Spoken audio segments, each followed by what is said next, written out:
Busy day in the presidential race with Democrats and Republicans hosting competing events in Philadelphia. And that's where Vice President Kamala Harris is set to appear alongside her running mate, who she's officially naming today.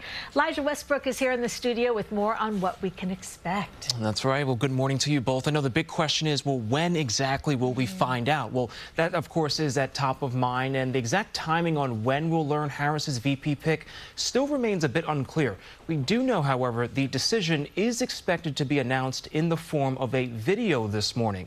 Then the two will come together this evening during a campaign rally in Philadelphia.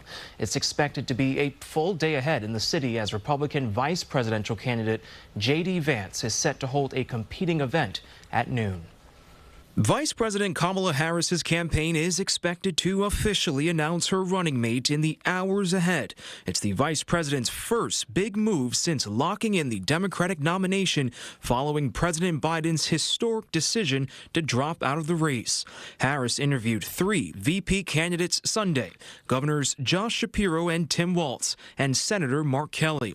This comes as a new CBS News poll shows Harris has closed the gap with former President Donald Trump.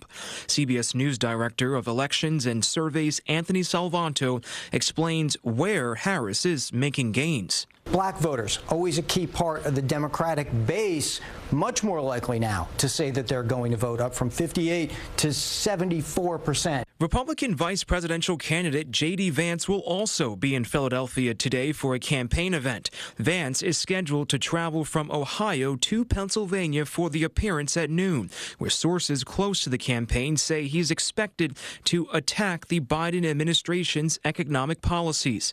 This as former President Trump spoke with YouTuber Aiden Ross. People don't want crime. They don't want to go to wars. They want to be able to make money. They want to be able to have a good life. They want a great education, all the things that you want, just the basic things. And we don't have that now.